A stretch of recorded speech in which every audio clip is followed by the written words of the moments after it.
Good evening, and welcome to the Save Topeka Planning Commission meeting.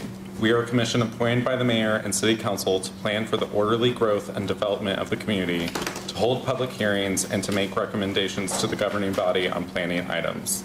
Please note that the governing body rules state public hearing for planning cases shall be conducted solely by the planning commission. No additional public hearings will take place conducted by the governing body.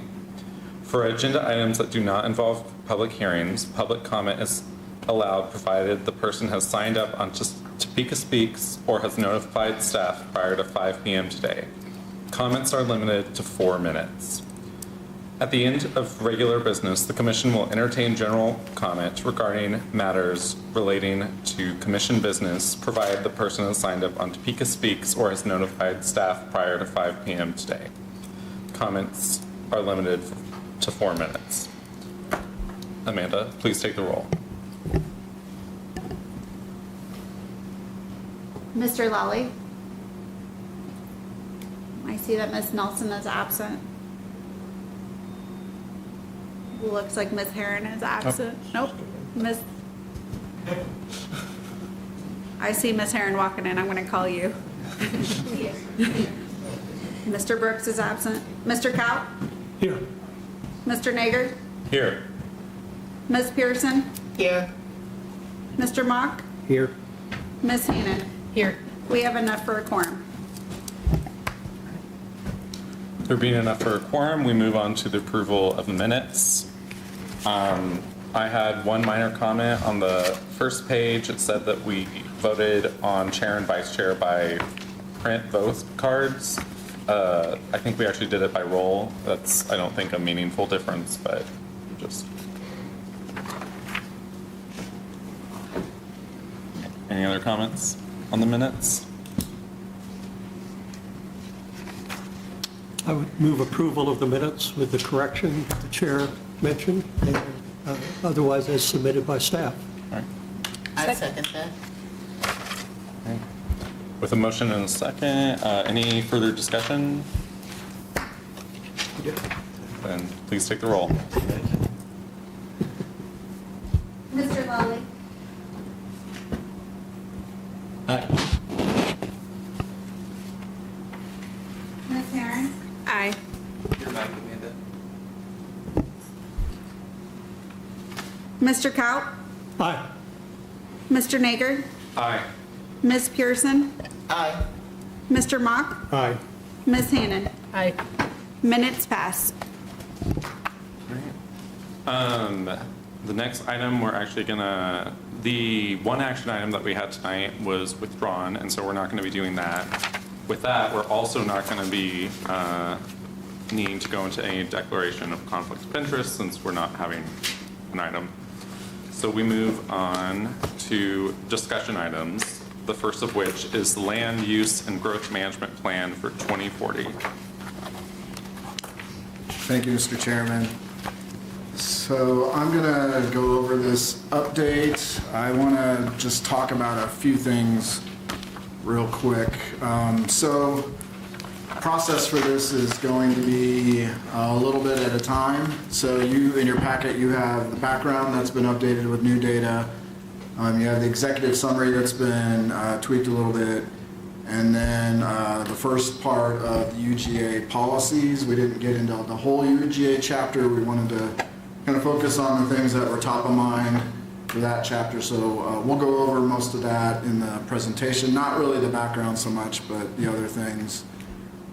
So either next month, depending on how many cases you have, it's going to be a lot, or in May we'll come back with some more for the land use and growth management plan. So we're being a little deliberate about this and not trying to give you everything at once.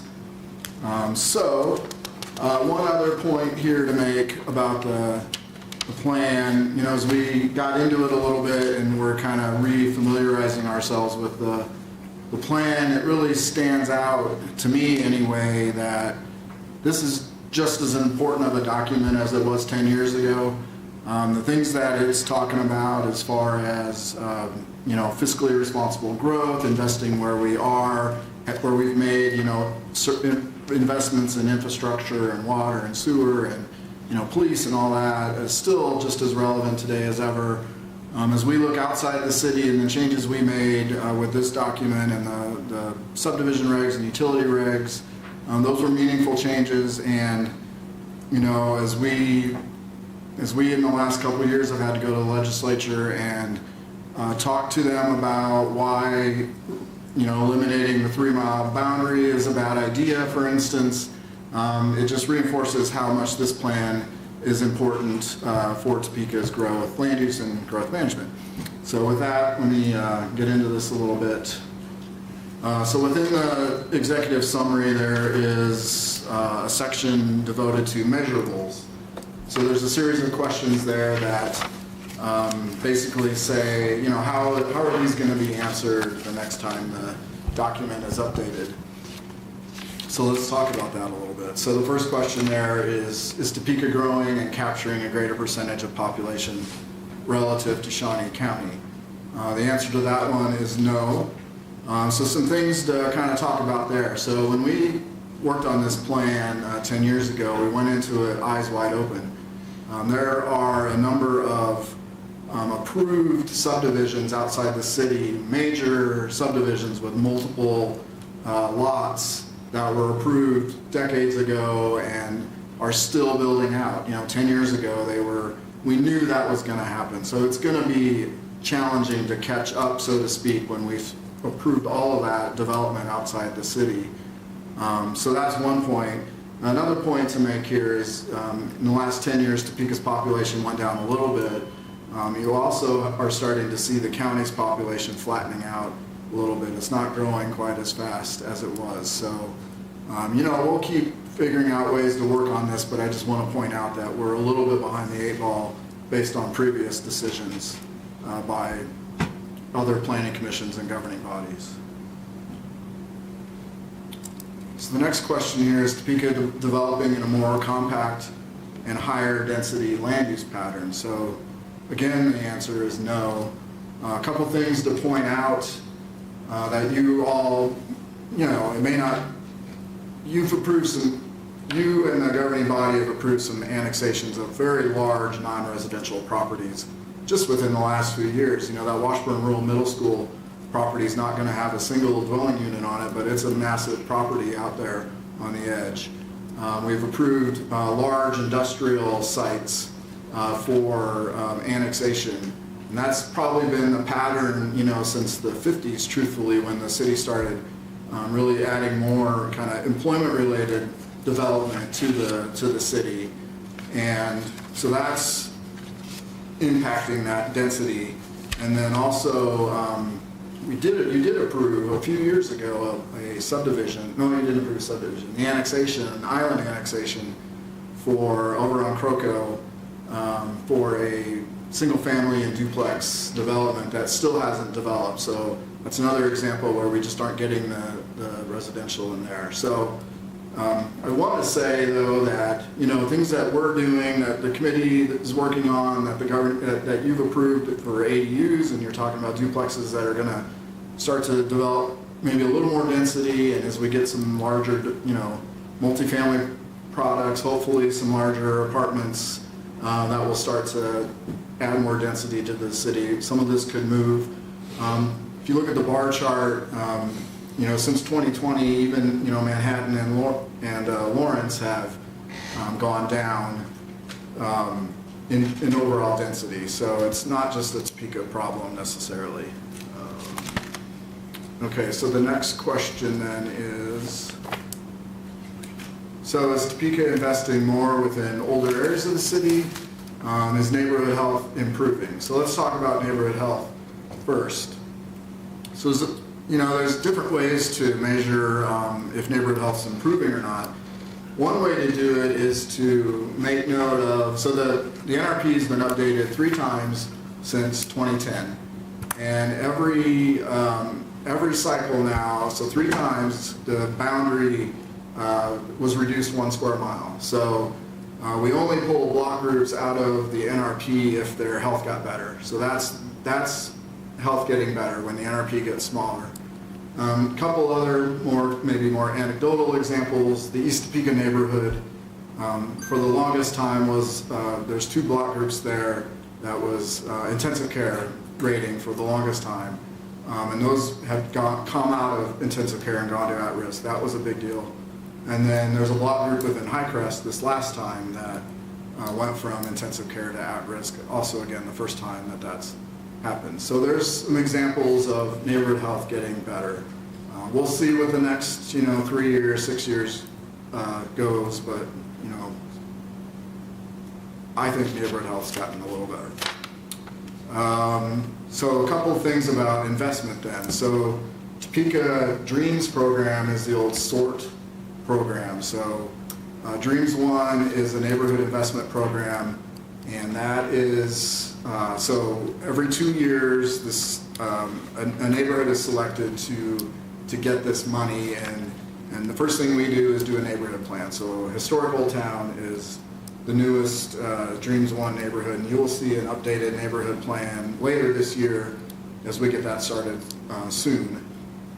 So that's been going on for quite a while. And then Dreams 2 is the same money, but it's not for a specific neighborhood. It's neighborhoods can apply for that money. So instead of being in one neighborhood, that can go out to multiple neighborhoods. So that investment's at least stayed the same. I'll give you another example. When we were going to do Central Park's neighborhood plan, the city had already come through and fixed the streets. So there's a citywide half-cent sales tax program that fixes neighborhood streets, basically repaves streets. So when we got to Central Park, that was done, and so we focused that Dreams money on other projects. So just a couple of examples of investment in neighborhoods. So the next one is Topeka offering more walkable transportation choices. Absolutely, this is unequivocal that this is happening since 2010 or 2014. So this example is from downtown. So downtown master plan identified a series of districts within downtown, and each of those district plans has a circulation complete streets section. And so this example from the Capitol District is 8th Avenue. That was designated as a mixed-use boulevard, so you can see what was built out there in front of the Capitol is exactly that: pedestrian, bike, bus, car. That's offering more transportation choices within our street system. Another example is the city applied for and received a $25 million RAISE grant, and that money is being used to build, I think, 52 miles of sidewalks in a neighborhood that doesn't have sidewalks. So that is a fairly big deal. And then also on the county-wide half-cent sales tax. So there's a city-wide half-cent sales tax. There's a county half-wide sales tax. Within the county-wide, there's a bikeways master plan allocation. So there's money from the county half-wide sales tax to implement the bikeways master plan. So those biking facilities that are on the street, there's money to do that. So have the plat and utility rules been changed to limit rural residential sprawl? Yes, we did both of those things. We amended the subdivision regulations in the 3 mile and also amended the utility regulations. Okay, so I guess, is there any questions about that stuff before I go on to the executive summary? I do, Dan. Yeah. Regarding your tier 3 where you do not. Okay. Okay, regarding your tier 3 where there's no approval in these subdivisions, is that just a general broad brush regardless of the size or what is planning on being developed? So the policy, and Mike will get into it a little bit, for the 3 mile basically is not urban subdivisions. So it would be, we permit a certain sort of cluster development, but then we expect the rest of it to kind of remain for a future urban development when it's ready for that. So that's most especially applicable outside of the urban growth area. So on the map that's on the screen, the green is the urban growth area. You know, that's more about, you know, what's it take to annex that land and develop that. So the policy does not support urbanization outside of the city, is what I would say. So even if it's just one person that purchased a lot for, let's say, to build their retirement home later or to divide off for an investment purpose, you know, they're only adding one more lot to it. And just saying that because there's been some instances where that's been denied for these people that have this. Sure. I mean, we work really hard to try to get to a no or a yes on the questions outside the city, the property division questions. And so, yeah, Mike, I think Mike will get into that a little bit more when he starts talking about that. So.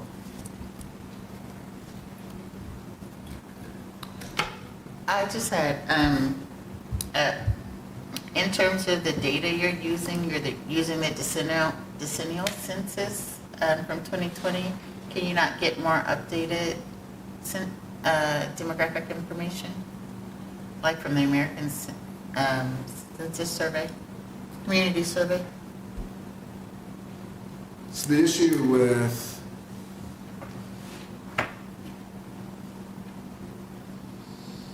I'm trying to remember what Bryson and I talked about. We can use it, but I don't know that it's been released or it's particularly reliable, the American Community Survey. So I think, because we need census data and American Community Survey for other projects that we do. Mm-hmm. I think I'm gonna have to get back to you on that and give you a better answer about why we didn't use the American Community Survey. Okay, thank you.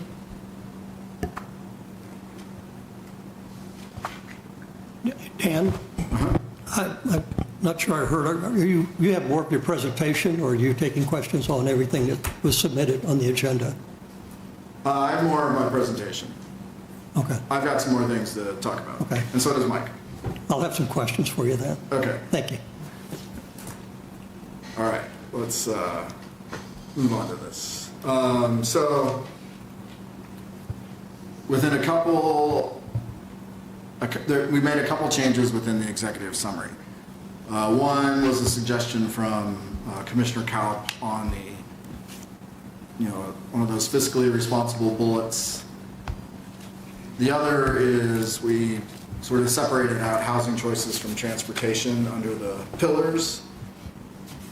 And just to make it stand out a little more, and we added a little bit of sort of, 40,000 foot policy to that. One thing I want to point out about the growth management plan is that, it's land use and growth management. We've got a housing study that has a lot of things to do to improve the housing market in Topeka. And we also have, we mentioned the Bikeways Master Plan already. We've got, a transportation plan. We've got a pedestrian master plan that just got updated. We've got transportation plans, and that doesn't have to be in the land use and growth management plan. So my point is, this plan should have, sort of high-level policies and let these other documents do those things for those particular items. But so a little more policy, a little more clarification or was added to the housing choices. Okay. So major recommendations, essentially all four of those bullets are complete. We established the UGA, we implemented a 20-acre minimum within the urban growth area. We continue to require annexation. That's more kind of administrative stuff. And then also bring forth unilateral annexations that fit UGA policies. We did that recently with the Washburn Rule on 53rd and Wanamaker. That was a unilateral annexation. So you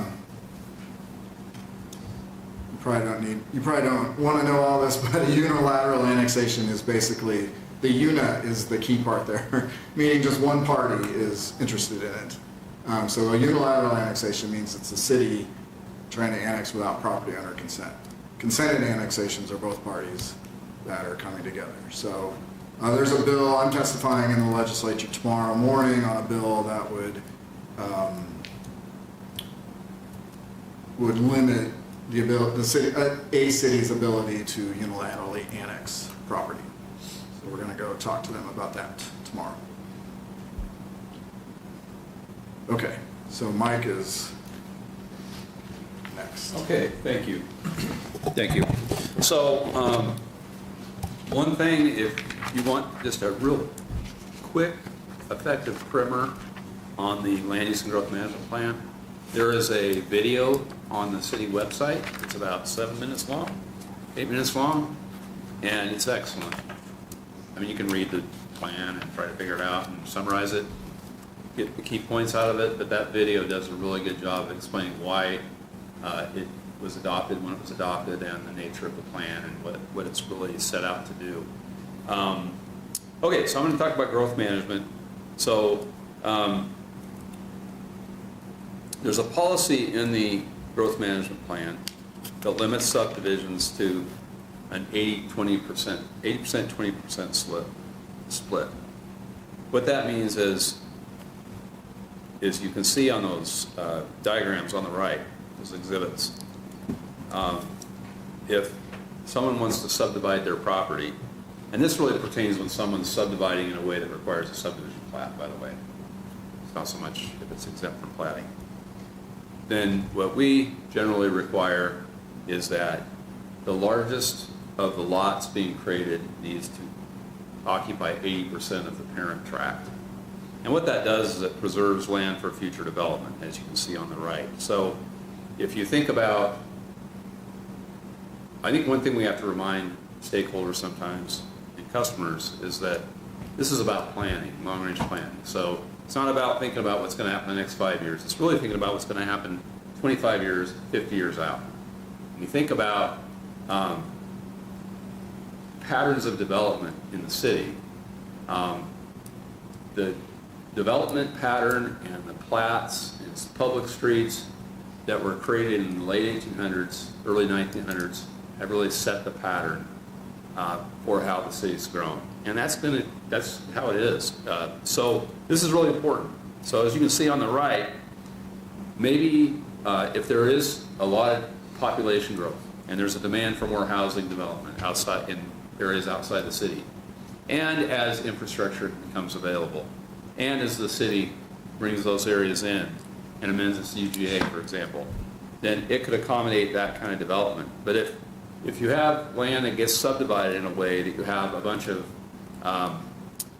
5-acre lots that front on a street and that are really deep, what we like to call those piano keys, it prevents that kind of growth in the future. So it pushes growth further out. It contributes to a sprawl pattern that is not fiscally responsible in terms of how the city should grow.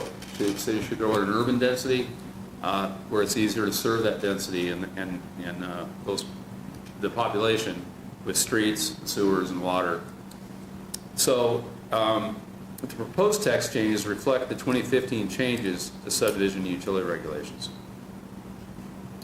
I'll say, so proposed, what we found in just applying these policies, and keep in mind that, and back up a little bit. So we have something called platting exemption rules.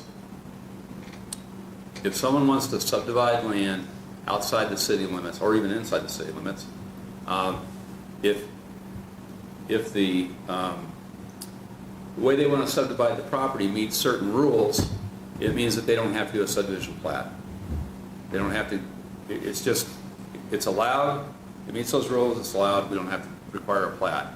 makes it a lot simpler for the owner and buyer and developer. So this applies, again, if someone is required to plat. And so the baseline really is this 20%, 80% split. What we've found is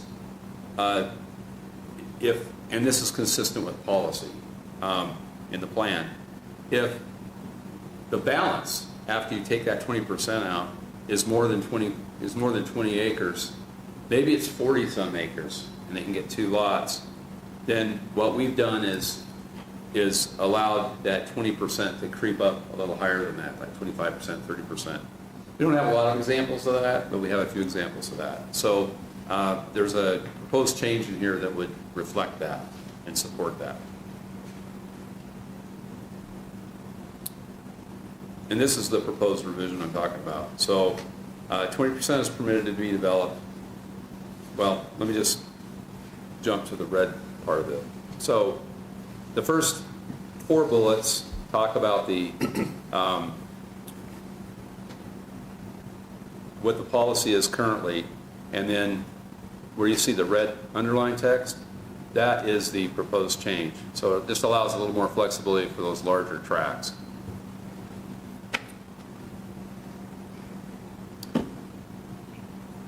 Is that it? But there should be something else in here. Okay. All right. So let me answer Commissioner Mock's question. So the plating exemption rules are different in the urban growth area than they are outside the urban growth area.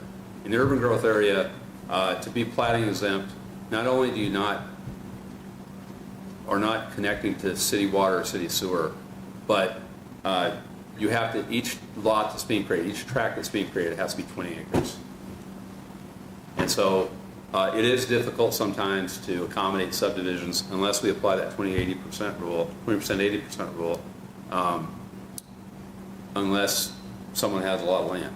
Like if they want to subdivide their ground and be exempt from platting, they're going to have 40 acres because each resulting tract has to have 20 acres. The other rule is each tract has to have 300 feet of frontage. And there's also a depth to width ratio. So that addresses that piano key problem, that depth to width, that width to depth ratio. So the width to depth ratio is the depth can be no more than twice the average width of the tract in order to meet the plating exemption rules.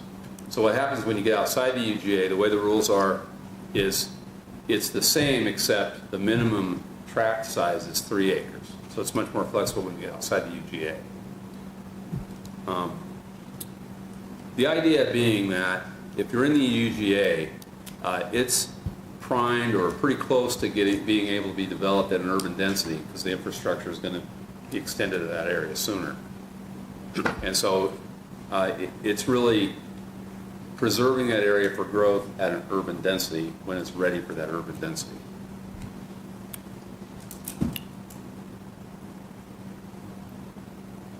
And so we're still working on a few other changes to the growth management section of the plan.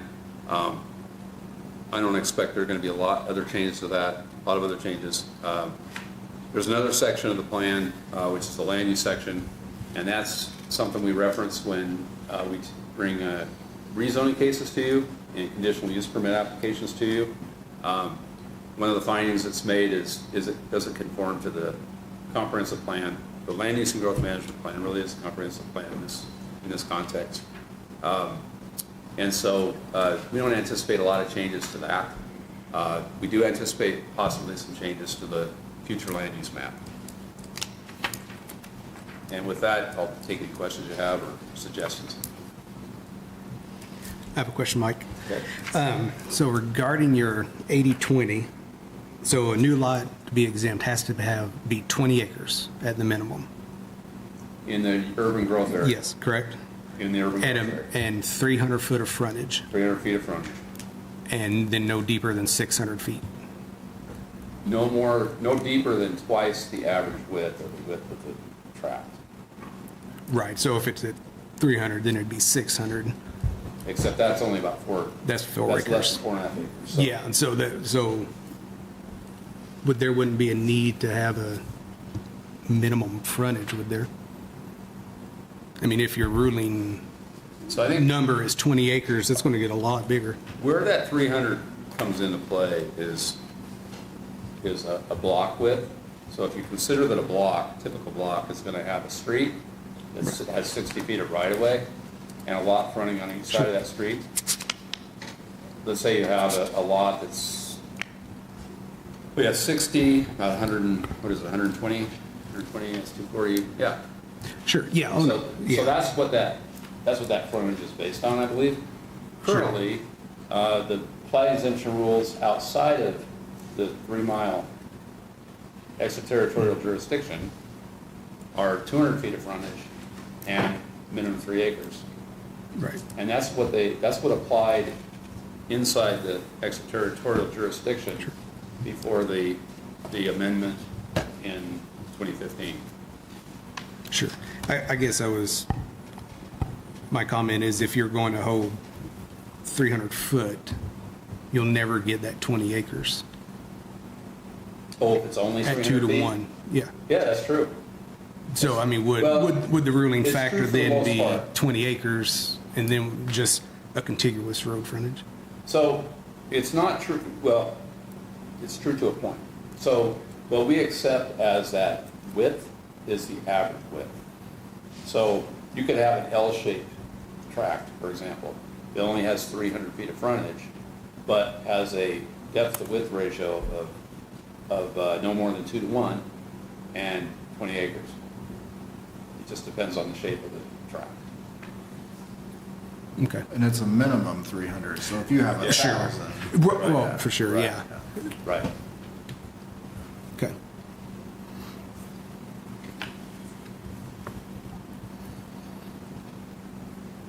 You have any questions? Mr. Coe? Well, first of all, I want to say that, the text that's there, including the existing text, is all good stuff, and the edits, I think, are good. I've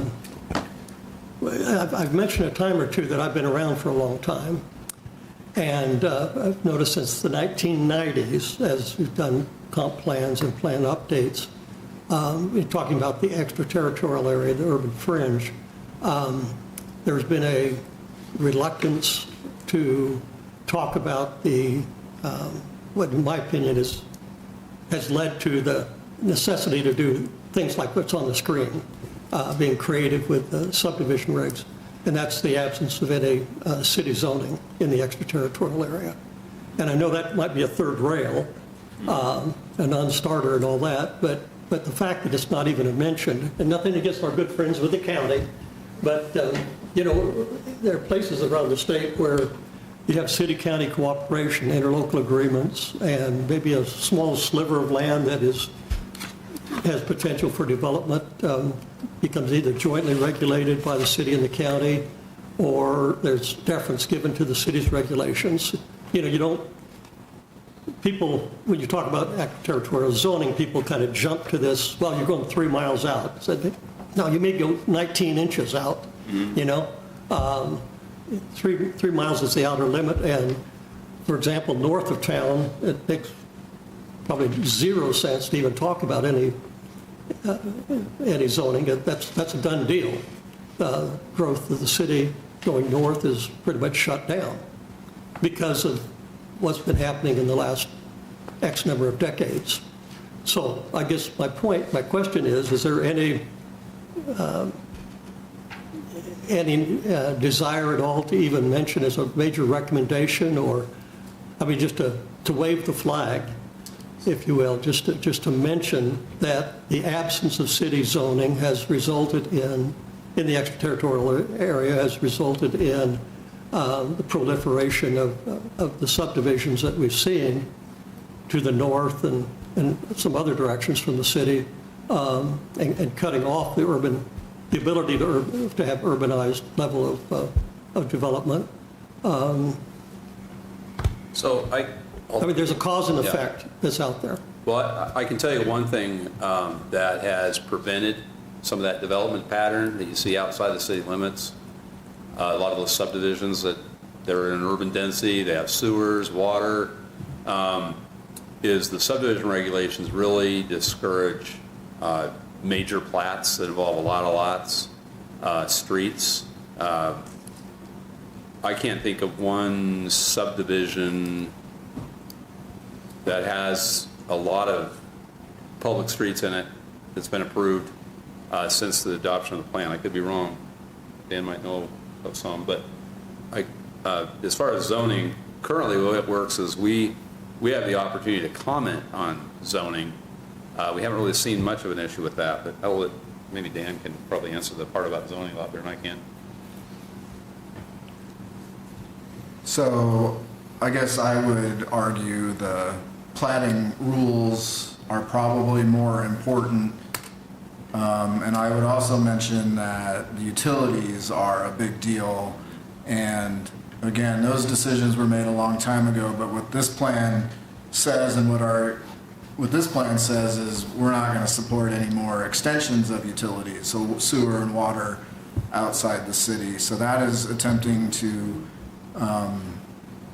control that a little better along with the platting authority, because that infrastructure is a big deal for density out there. So I guess I don't know what zoning, how zoning really, if people can't connect to sewer or divide their property in a way, I don't know that zoning, to me zoning is probably third on the list of things that we can do to help plan better growth. But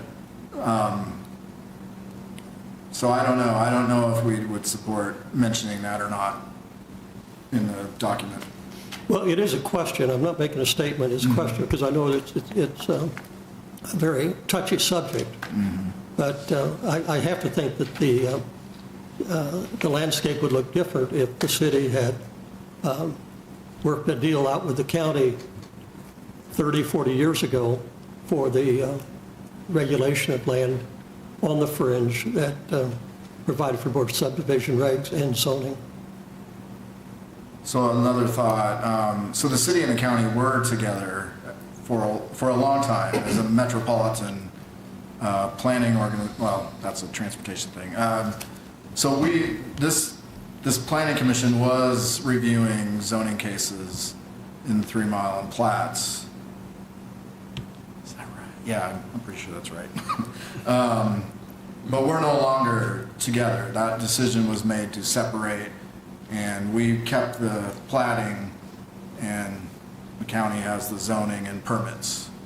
So but it was together for a long time, and you still saw that land at 43rd, at 40, Highway 75 and 47th, 46th.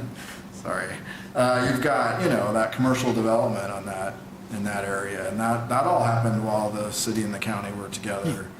And that was driven by a big sewer interceptor that was extended to the northwest.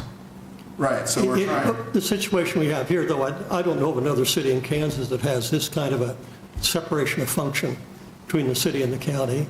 Maybe there are, I'm just not aware of any. And you got to think that some developers scratch their head a little bit when they come to town and are told the way the jurisdictions play out. But I'm not trying to make trouble, Dan. No, I understand. I will just answer that question. It has been, and I've said seriously since the 90s, back when it was a comprehensive planning commission and staff, there was always discussion about it and some recognition of it, but it never made its way into comp plans or the updates to the plans. Yeah. Okay. And it still won't. I can just add one thing to that. I think where it does make a difference is if there is a lot of retail commercial development that's occurring outside the county, or outside the city limits.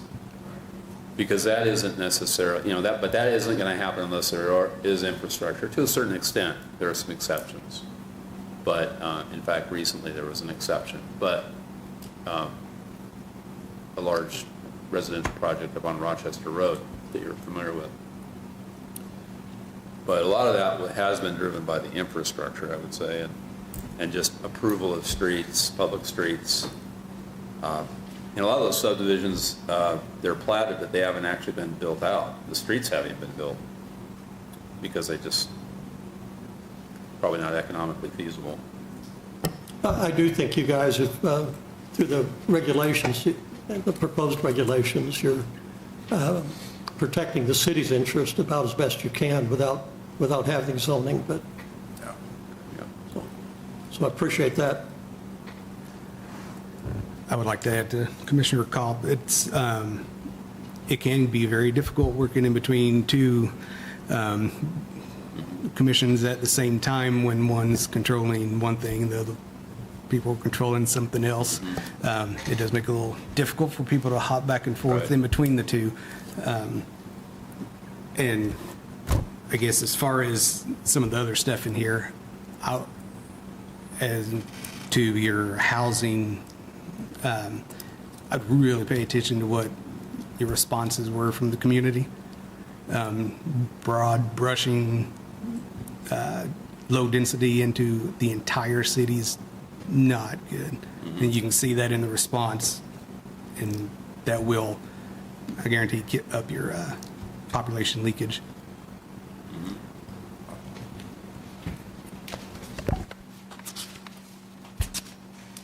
Commissioner Pearson? I'm still trying to figure out how to ask this question, so if I bumble around with my words, forgive me. Considering the data that you've just given us, especially in regards to population, it seems that we are at a plateau, perhaps even a downfall in our growth pattern. And considering the length of this plan, implementation is 10 years, right? Is it 10 years? Yes. Okay. Well, it's a 2040 plan. 2040 plan with intervals of 10 years that we should be looking at it. Yeah. Correct? Okay. So with kind of that in mind, I'm looking at this and should we be focusing on the growth part of the plan or the management of current resources and assets to increase density?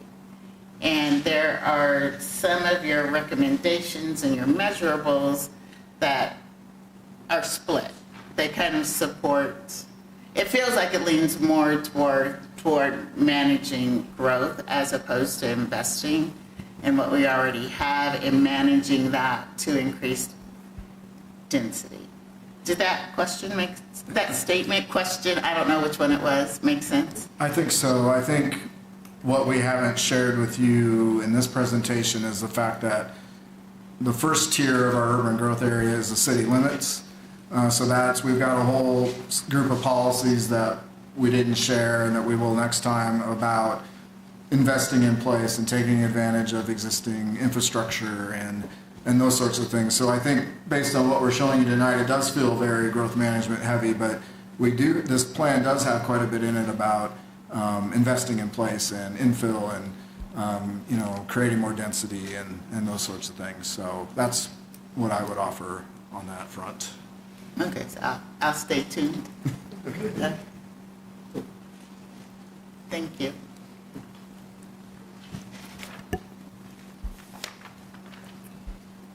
Yeah, go ahead, Lane.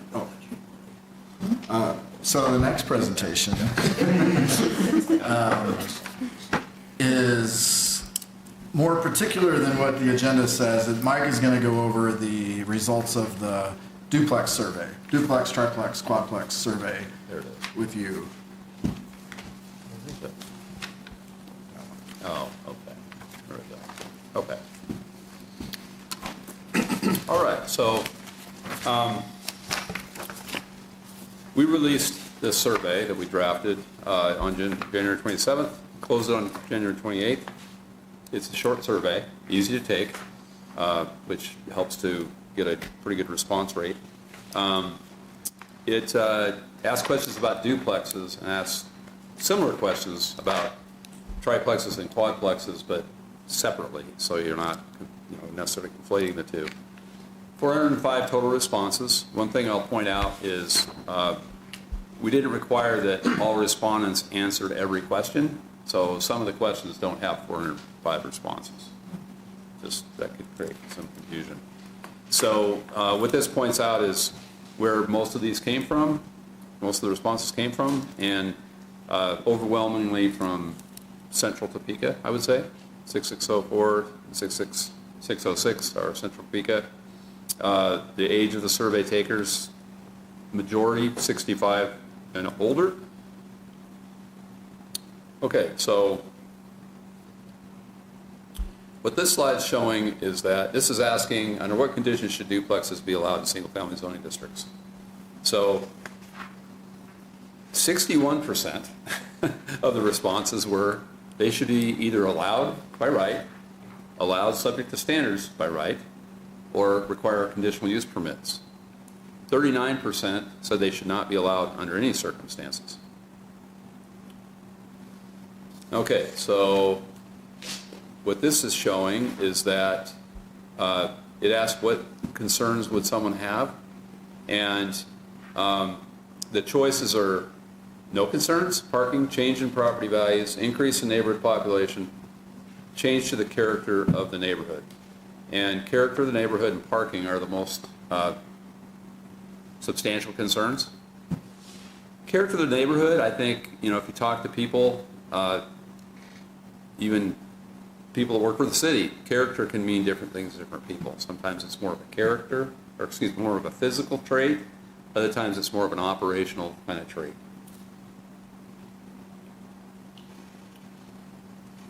Okay, so this is asking the same questions, but about triplexes and quadplexes. So in this case, 53% say they should not be allowed under any circumstances, and 47% say they should be allowed in single-family districts, either by right or by CUP, by conditional use permit. So I think what's key here is there is quite a bit of a different feeling if you're talking about duplexes rather than triplexes and quadplexes. Okay, again, this is asking the similar question. What are the chief concerns about these? This is about triplexes and quadplexes, and primarily it's character, changing the character, and parking concerns. Okay, so this is interesting. Keep in mind that most of these responses came from Central Topeka neighborhoods, but what is salient here is that there's a concern about conversions of single-family homes to duplexes or triplexes and quadplexes. In some neighborhoods, there's vacant land where you could build duplexes. In a lot of the central neighborhoods, such as College Hill, such as Potwin, you're not going to find a lot of vacant lots. So they're going to happen by conversion, and that is a concern. There are also some historic districts, and even areas that aren't necessarily historic districts have a lot of historic homes, older homes, and so there's a concern about how those homes can be converted, and it changes their character and undermines their historic integrity. Okay, so this is asking about duplexes, triplexes, and quadplexes. Should design be one of the considerations? Design is very important. I think the slide shows that.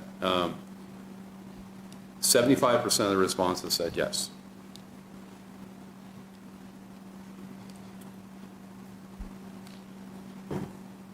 So I think this was kind of put in there just to show that there are people that, a lot of respondents don't necessarily know that we have only two single-family residential districts, essentially, R1 and R2. We don't have a lot of different ones. For example, North Topeka doesn't have a different zoning class than, say, Central or Central West Topeka. It's mostly R1. There's some R2. So it's difficult to create a standard that applies differently around the city. If you had a lot of different zoning classifications, that might be the case. Or if you're going to use overlay zoning, but that's difficult. So one thing that's in your packet are the written responses we received. And I think what you'll find is most of those are negative. One question I had when I'm looking at these, was there a way for someone to go in and load up to the Jeep, so to speak? I'm going to enter so many negative written comments that it's going to overwhelm the ones that are positive. I asked Bryson about that. Bryson really worked on the survey, and he actually checked that, checked the sources of those comments. And these comments are pretty widely distributed. So that didn't really take place. There weren't just a few people skewing the results. There are a lot of negative comments, but there are also some positive comments. There are some comments that say, yeah, this should be done. But, you know, there are some concerns here. I think the other thing this might point out is potentially that 39% that are concerned about these being allowed at all, they might have more stronger feelings about the position, and they might be the ones that entered written comments. I think there's one comment that I read that said the survey should be, didn't use this word, but should be transparent and clear about what the reason is behind this. Not sure what that's implying, but I think in the survey, the preamble to the survey explains what the reason was for it. And we've been very clear in all of our conversations, all of our discussions about this, that this is really mostly driven by a study that was adopted by the governing body that you're all well aware of, the housing study and strategy, that says that there is really a need for more affordable housing and more workforce housing. And duplexes and triplexes and quadplexes, if they're built, will help to address that issue. And I'd say especially workforce housing, because a lot of these, that missing middle, those smaller developments, the duplexes, triplexes, and quadplexes, are not going to be the big projects. They're going to be financed by housing tax credits. So they're not going to necessarily hit the below 60%. They're going to tend to hit the moderate income. Yeah, that's really my summary of this. You know, this was not intended to explain where we're at as far as developing standards. I think that's on the agenda about the housing committee. It's really about the survey results. And so with that, if you have any questions, I'll be happy to try to answer those. First, I believe that we have some people interested in public comment. I don't know when in the process that would be most appropriate. Whenever you want to do it. Yeah.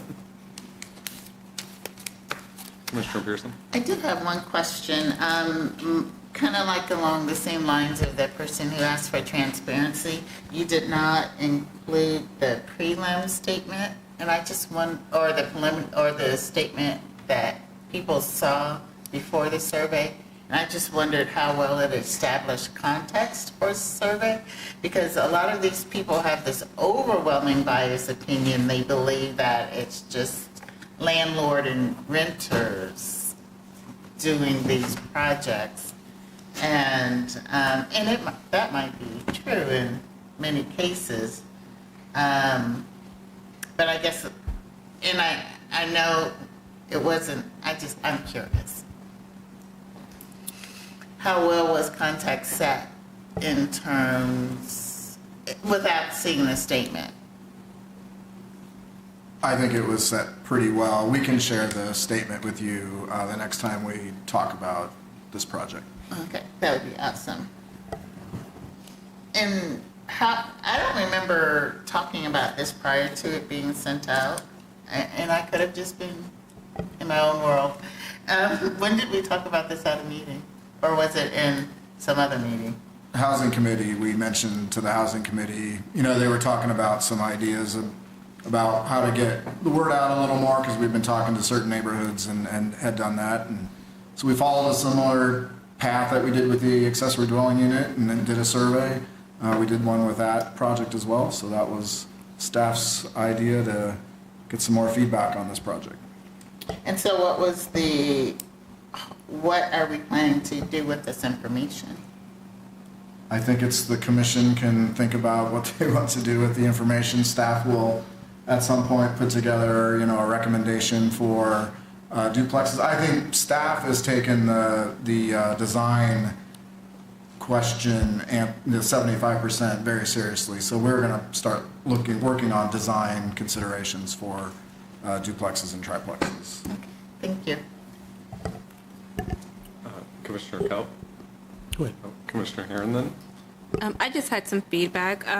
One of the things on the ADU survey that I thought was very helpful for context was that we provided like photos of existing like ADUs. And I think where some of the feedback was given, there were already fourplexes, threeplexes, and duplexes in some of these neighborhoods. And so I think it would have been helpful to provide more imagery on the survey, I think, to help assist with maybe some design concerns and just give more context to it's already existing in a lot of these areas. So I just wanted to provide that feedback that I think it would have been helpful to have it on there. Okay. Yeah, I guess that was kind of driving some of my questions is because I live in 04 and there's all forms of multis there. So were they really resistant to the fact of building a new multi, or are they mad at the ones that are there? So one thing, I'll just relay what we heard when we presented this to a neighborhood, Collegeville neighborhood. We have a slide presentation that we've been presenting to those neighborhoods, and we include images of existing units and even some that I thought didn't change the outward character of the building. And still there was a lot of resistance to conversions, at least in that neighborhood especially. And I think that's because of what they experienced over a long period of time, partly because of market conditions. They're close to the university. So even them seeing images of relatively innocuous duplexes, single story or moderate conversions of two-story buildings, there's some concern about that.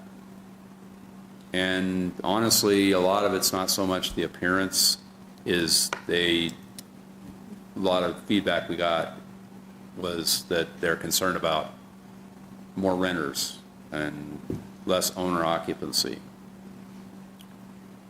Yeah, I would share that. Imagery was shared in the survey, but you're right, it wasn't specific to existing in Topeka, and I think the reason for that was trying to find, Bryson did a good job of pulling images from, if we were to implement design standards, what we would like to see, in the hopes of it being more, this would be the goal that we would work towards a duplex that wasn't maybe heavily front-loaded with garages or looked different than the rest of the neighborhood. So a little bit of that was intentional, but yeah, during presentations, trying to meet people where they're at to understand if your neighborhood has this already, what does it look like? Because that's probably where your perspective's coming from. Mr. Chairman. Wouldn't historic districts have a almost different set of guidelines they are following to maintain their status? Yeah, there are other protections in place. They have to get they go through a certified local government review. They have to get a certificate of appropriateness, essentially, that ensures that. But some of these neighborhoods haven't always had historic districts in place.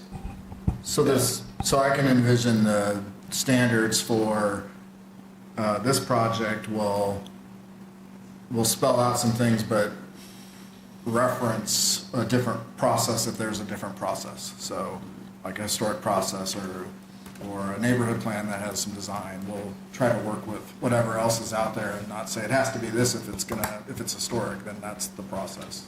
Okay. Commissioner Cow. Thank you, Mr. Chairman. Could we move on to the report of the Housing Committee, because this is our recommendation. It deals with this subject, and our charge was to make recommendations to the Planning Commission on this subject. I do have one question. Yeah. All right. Just the way planning handles duplexes, triplexes, quadplexes wouldn't limit how ownership's handled, meaning a duplex can be owned by one person on this side, one person on this side, same thing with the others? So what's very common is to, someone to build a duplex, they get a permit for a duplex, it's in a zoning district that is zoned for duplexes, which is M1.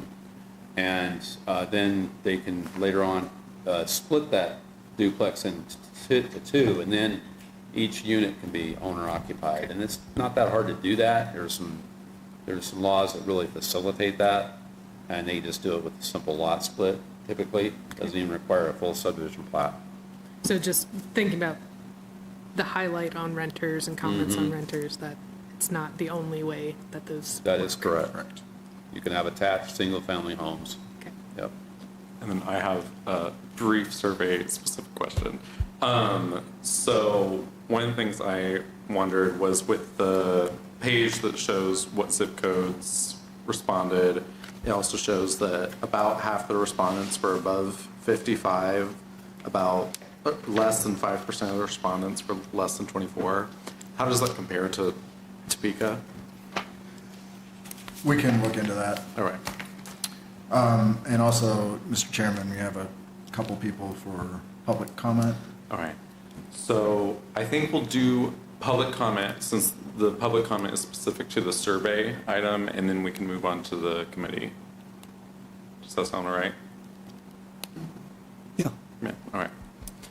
Then my understanding also is that some, if not a few of these folks missed the deadline for, so I believe that we would have to waive the rule that they would have to notify staff by 5. I think that makes sense given the entire point of this discussion item is getting public feedback, but we would need to actually make a motion to formally do that. All right. Second. All right. Quick vote or? Yeah, you can just do all, you can, All right. yeah. All those in favor of the motion? I'm sorry. This motion, so some of the folks that want to give public comment did not make the deadline by 5 p.m. So this is just waiving the rule that they had to get. Okay. Yeah, that's all. All right. Yeah. So all those in favor of the motion? Aye. Aye. All those opposed? All right, with that, then we'll move on to public comment for the survey. Anyone who wishes to give some public comment come forward. You'll be given 4 minutes. All right. Make sure it's on? Yes, okay. So my name's Jackson. I'm not sure I've been to a planning commission meeting before, but at the recommendation of my neighbor Mark here, who I think also might speak, I wanted to come because I do agree personally with giving options to people in Topeka for the housing that they want to live in. I appreciate that you talked about, you did a survey, or not survey, you determined there was demand for this. So I think if you want people to support this, once it is implemented, sharing that data with them to show, here, people want this. So if you can promote that, and the second most important thing is when you're talking to them, also share the benefits to existing residents of single-family housing areas. Because right now, those people, maybe even when it got changed to single-family housing, they were told this is good because of this and this and this reason. So they might be wondering why it's changing now to allow for duplexes and triplexes and quadplexes, because they were told, oh, we want to take that away for whatever reason. So did single-family housing not accomplish the goals and priorities at the time, or did the goals and priorities change, is kind of my question. Doesn't need to be answered now, but just in general. My biggest thing, I totally understand the design thing. My philosophy is if it's to code, then I feel like people should be able to build what they want, generally speaking. You know, it's not a refinery or some other power plant or something, you know, it's a house. But I totally get the concerns that people have about density, but a lot of people hear density and they think about the parking thing, for example. Addressing concerns, I think, will be a big part of making sure that this gets implemented successfully.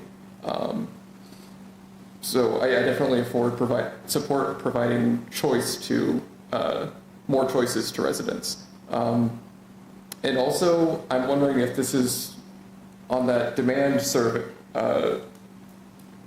report, is it existing Topekans or new Topekans that would be brought in to these housing choices? Because if it's existing Topekans, I feel like we should make sure that it's affordable, because if it's too expensive, then existing Topekans might feel like they're being priced out of their neighborhoods. And I know we have an ongoing homeless or unhoused person, not crisis maybe necessarily, but it's a housing shortage. Thank you. Sorry. So making sure that that's affordable so that these options are available to people who really need them, I think would help. And if we have certain goals and priorities with these duplexes, triplexes, quadplexes, make sure that there's strings attached to make sure that we actually accomplish the goals and priorities that are associated with this. So thank you for your time, and have a great day.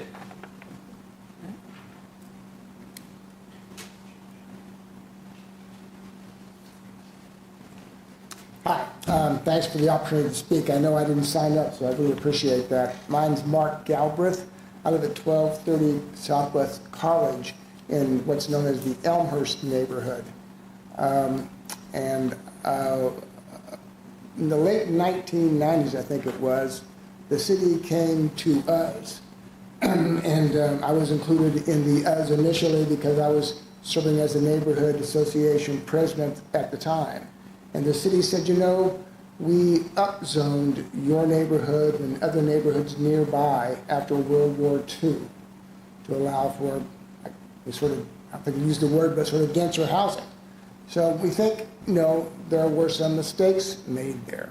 So we want to talk to you about downzoning your neighborhood so that the single-family homes in your neighborhood that were built as single-family homes and are still single-family homes couldn't be divided, so that maybe there might be an apartment upstairs or downstairs, or even two apartments in that what used to be a single-family home.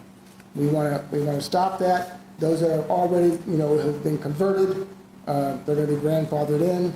But if they go back to being single-family by certain definitions, then they would have to remain single-family. We thought that sounded good. They said, you know, we think it will help. Just help kind of restore your neighborhood. And so we said yes, it went through, and we've been downzoned for a while now, and we think it has improved our neighborhood. Improved is kind of a funny word, how you define that, but we think on the city's neighborhood health index, I think we've come up in that study over the years. And we think that's good. We think, the neighbors have felt just a bit more confidence in putting in some of their own dollars into doing more work on their homes. And just give them, I think in a sense it gives them confidence that the value of their property is probably going to be stable or maybe go up a bit, not fall. And, most of my neighbors are, they're middle class. We're not a wealthy neighborhood. And I would imagine for almost all of the residents there, the value of their home is the biggest financial asset they have. So that means something to them, that's pretty stable. And now the city comes to us and says, we made a mistake, I guess, because now we want to upzone your neighborhood again. I think that worries my neighbors. I happened to attend that meeting when this concept was presented at College Hill, and I don't speak for College Hill. I didn't ask them if I could speak for them tonight, and I don't. But I saw lots and lots of concern expressed there, very serious concern. Because if a property is divided and then it's sold, there's a good chance that divided property might be more appealing to a landlord, because maybe a new property owner can't afford to buy the house and also turn what was turned into an apartment back into the house for a single family owner. So it appeals to a landlord type. They buy it and they then rent it out as 2 apartments. And that puts more wear and tear on the structure. Our experience as landlords do not do a good job maintaining their property. We've worked with code compliance for decades.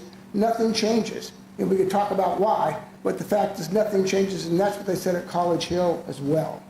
That's the kind of destabilizing effect we're talking about. In my neighborhood, we have lots of rentals, but almost all of them are single family. That seems to work okay. I'm sorry, I'm exceeding my time. No. Thank you very much. Yep. Anyone else from the public? All right, seeing none, I'll turn it over to Commissioner Kalb, and we can continue this discussion. Report of the Housing Committee. Yes. The Housing Committee did meet last week. Dell was there, and Willie.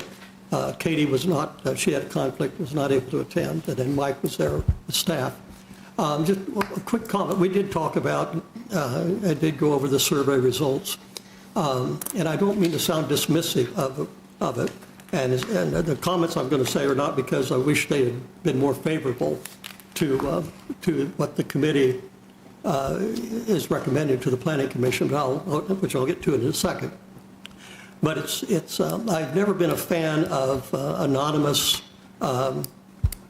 internet surveys where people can just vent, anonymously in a very coarse society that we have these days, and in a society that's distrustful of government at all levels. But it's another topic.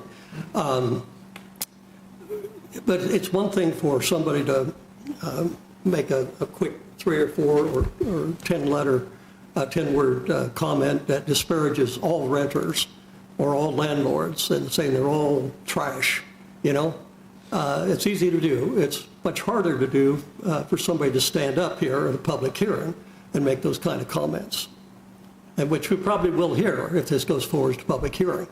And again, I'm not being dismissive of surveys. Some of the survey results or comments in there are thoughtful. It's comments like what Mark said just a moment ago. I mean, he has a point. He has a legitimate view on what would happen or what he fears could happen in some neighborhoods in Topeka. But I appreciate Mike pointing out that while it might be a plurality of respondents stated they had some concerns about duplexes, triplexes, fourplexes, actually the majority of folks that responded indicated that they could live with it. They either liked it or they could live with it. So anyway, the Housing Committee did look over, and we talked about those survey results. We talked about the different options of going forward, because there was a consensus that we definitely wanted to go forward with the idea of duplexes, triplexes, and fourplexes in the R1 and R2 districts. It was just a question of whether or not the duplexes should be allowed as a permitted use or as a conditional use. And there was a pretty immediate consensus with respect to triplexes and fourplexes that we go forward with that as conditional uses, subject to standards that staff would put together for both new construction and renovations, conversions. And we also arrived at a consensus pretty quickly of recommending that duplexes be allowed as a permitted use in R1 and R2, again, subject to standards that staff would prepare, one set of standards for new construction, another set of standards for conversions. So that's where we are. We've made that request of the staff to draft text amendments to that effect. And Mr. Chairman, I don't know whether or not that's good enough, or whether you want the full planning commission to ratify that or acquiesce in it or otherwise. But our thought at the, again, given the charge of the housing committee, we thought we could start the ball rolling. And the ball has already started rolling. Staff advises that they've been discussing concepts of how to convert this into text, if so directed. And we, from the committee standpoint, we felt like last week that we made that direction. So, and I have one other topic to cover, but are you, Mr. Chairman, are you okay with? Is the planning commission okay with the direction we've given? Is there any concerns about asking staff to prepare the text amendments, which would then be reviewed by the planning commission, and if it passed muster with the planning commission to go forward to public hearing, we go forward to the public hearing? I agree with how the housing committee is proceeding at this point in time. I think it just got missed in a report that this was actually happening, and so we could be aware of it happening. So just in the reports, making sure that the rest of the commission understands what's going on, I think is the main issue. I feel like the housing committee should have authority to make decisions in that moment when they're presented with information and data to move forward to make sound decisions. Any other thoughts? Yes? I guess as far as me, is on the opposite side, I disagree with it. I agree with the gentleman over in Elmhurst. Doing this throughout the city is not good in the far as a broad brush stroke of putting duplexes, triplexes, anything else inside established communities. Elmhurst, College Hill is just a few of them. There's Westboro and Sherwood. There's a lot of areas that this would also apply to. Trying to do that throughout all of them, I don't think is work. Maybe I should clarify. I'm just talking about the creation of using the data to create a text amendment that will come before us to make decisions. We're not making a decision tonight. Oh, okay. I thought it was whether or not whether it would get brought in front of here or just go ahead and be passed on. So. No, this is about like step 2 and about a 10-step process. For sure. So a little more on process. So anything that we do after tonight, let's say the direction is to start working on a text amendment, we would come back to you for a discussion. We'd work with the committee. When it comes to action, you would have seen it a few times by then, and so, you know, it's going to take some time to get to that point, and there will be more meetings to talk about it.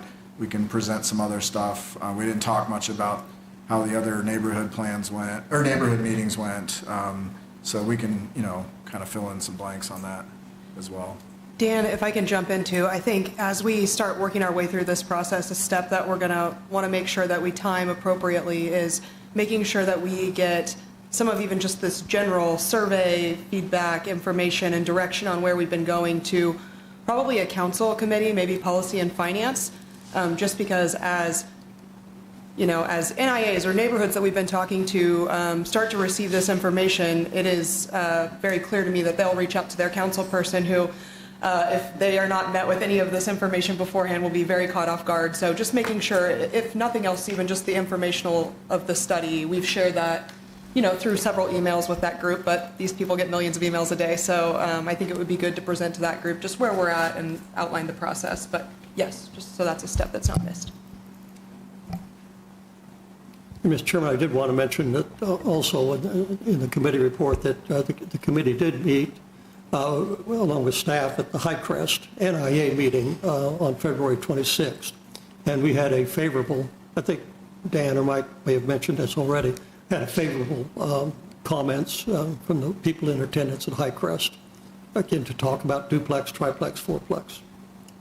The other topic that came up at the committee meeting last week was actually a continuation of something I reported to the Planning Commission previously, and that is we want to do some inquiry of folks who develop multifamily housing, larger projects, not fourplexes, but larger projects, affordable and market rate, and have done work in other cities in Kansas, but have chosen for whatever reason not to practice in Kansas, in Topeka, not to build in Topeka. And so we want to invite some folks in to our next meeting just to get educated or get their perspective on what is it the climate in Topeka in terms of the market for renters. What is it that makes Lawrence or Manhattan or Salina or Hutchinson more attractive than Topeka? So we'll have that meeting, hopefully have that meeting before the next meeting of the Planning Commission and report back to you all. So that'd be with the committee, not with the full commission? Yeah. All right. Yeah. All right. And with that, we adjourned.